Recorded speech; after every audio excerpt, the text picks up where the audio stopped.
브리퍼 및 배석자들이 답변해 줄 예정입니다. 수어 통역이 함께 진행되고 있습니다. 먼저 윤태호 반장이 설명하겠습니다.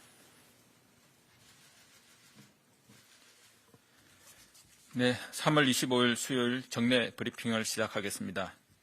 금일 오전 0시 기준 코로나19로 치료받고 있는 환자는 5,281명이며 3,730명이 완치되어 격리 해제되었고 126명이 사망하셨습니다. 어제 신규 확진자는 100명이며 격리 해제는 232명입니다. 안타깝게도 6분이 돌아가셨습니다. 유가족 분들께 심심한 위로의 말씀을 드리고 고인들께 명복을 빕니다.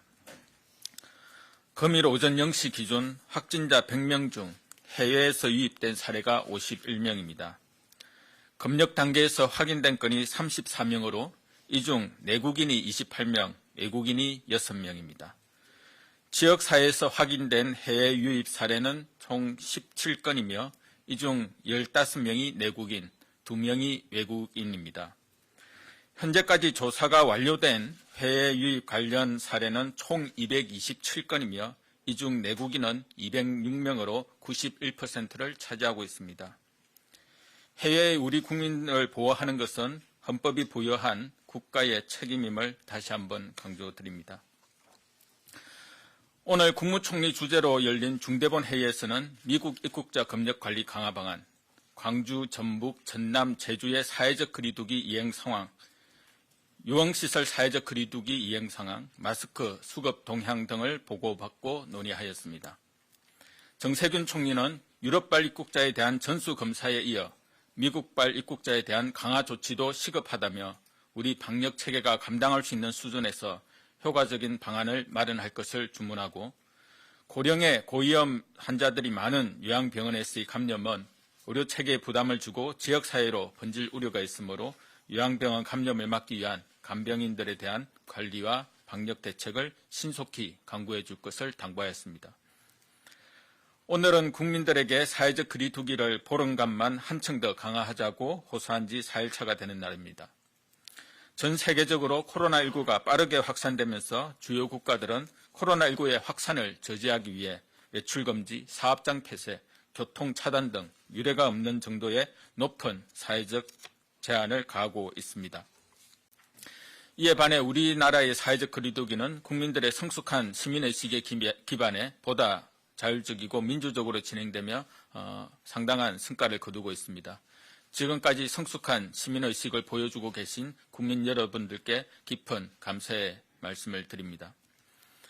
국민들의 자발적인 노력이 헛되지 않도록 사회 전체적으로 사회적 거리두기가 잘 실천될 수 있도록 범부처와 지자체에도 함께 총력을 기울이고 있습니다.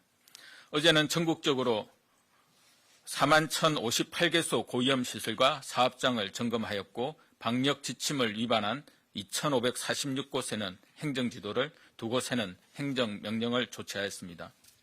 오늘 중대본 회의에서는 광주, 전북, 전남, 제주의 사회적 거리두기 이행 사항을 중점적으로 점검하였습니다. 각 지자체에서 시민들의 강화된 사회적 거리두기 참여를 독려하기 위해 각종 캠페인, 홍보활동을 전개하고 종교시설, 유흥시설 등 고위험 사업장에 대한 현장 점검과 함께 손소독제, 마스크 등 방역물품을 지원하고 있습니다. 지자체 소관 시설 이용료, 임대료를 대폭 인하하거나 감염병, 취약 집단시설, 생활시설에 1:1 간부, 공무원 전담제를 운영하는 등 각 지자체 여건에 맞는 감염병 확산 예방 활동에 만전을 기하고 있습니다.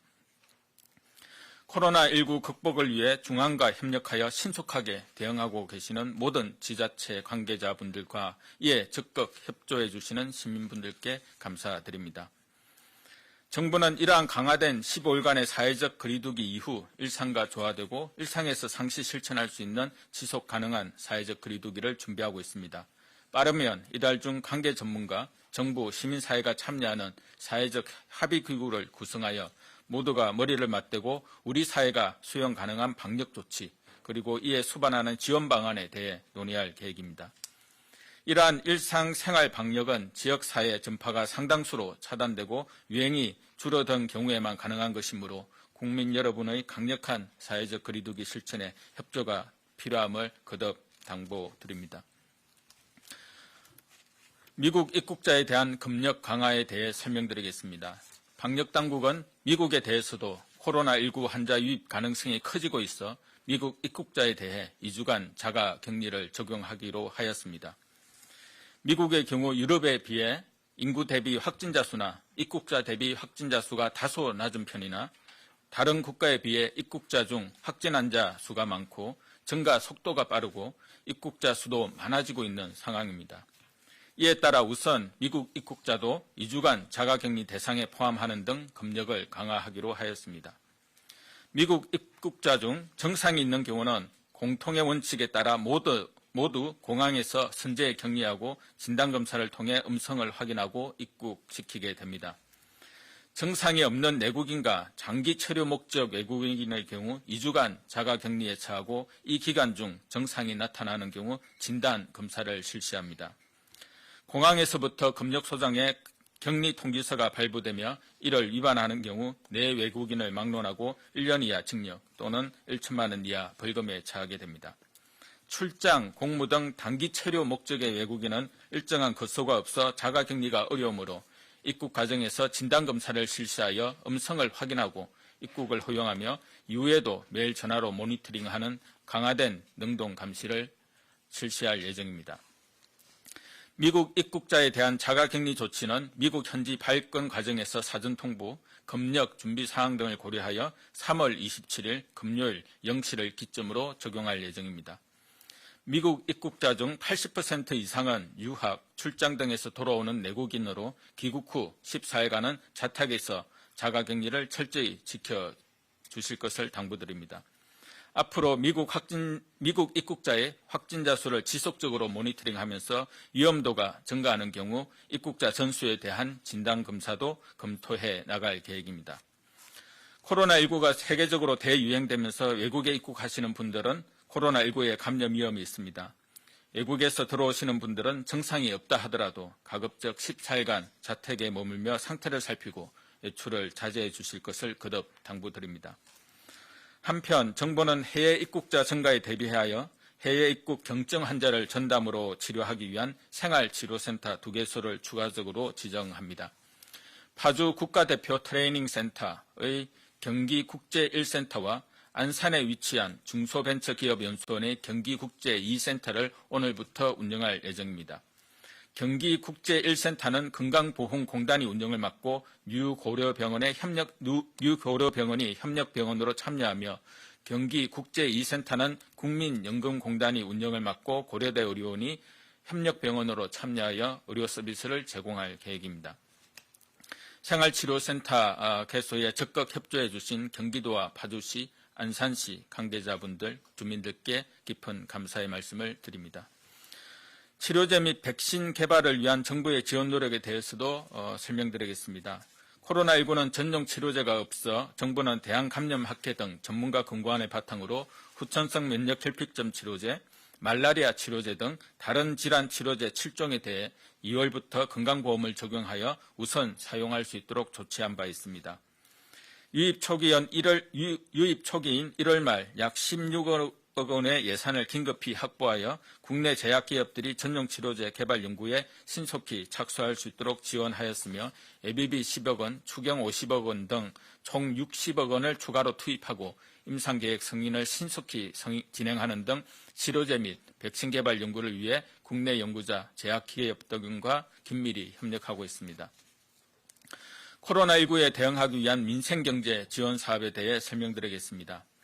정부는 코로나19 확산으로 인해 생활에 어려움을 겪는 저소득층과 아동 양육 가구의 한시적인 생활 지원을 위해 4월부터 소비 쿠폰을 지급할 예정입니다. 3월 기존 기초생활보장제도 수급 자격이 있는 가구 등에 대해 4인 가구 기준 108만 원에서 140만 원을 지원할 계획이며 3월 기준 아동수당 수급 대상 아동이 있는 가구에 대해서 아동 1인당 40만 원을 지급할 계획입니다. 소비 쿠폰은 코로나19로 위축된 지역경제에 보탬이 되기 위해 지역사랑 상품권, 온누리 상품권, 전자바우처 등 각 지방자치단체의 여건에 맞는 방식으로 지급할 예정이고 소비 쿠폰 사업에 대한 상세 내용은 오늘 배포된 관련 보도자료를 참고해 주시기 바랍니다. 계속 지속되는 사회적 거리두기 실천에 국민 여러분들께서 필요함과 답답함을 느끼실 것으로 생각됩니다. 하지만 조금 더 힘을 내어 보름간의 한층 강화된 사회적 거리두기에 적극적으로 동참해 주실 것을 거듭 요청드립니다. 집단 감염 발생 위험이 높은 종교시설, 실내 체육시설, 유흥시설 등 고위험 시설과 업종은 최대한 운영을 자제해 주시길 바라며 국민 여러분들께서도 가급적 외출, 모임 등을 자제하시고 퇴근하면 집으로 바로 가고 아프면 출근하지 않는 등 출근하지 않고 집에서 쉬는 실천을 부탁드립니다. 성숙한 시민의식을 보여주고 계시는 국민 여러분들과 방역의 최전선에서 헌신하고 있는 의료진 분들께 감사의 말씀을 전하며 오늘 브리핑을 마치겠습니다. 이상입니다.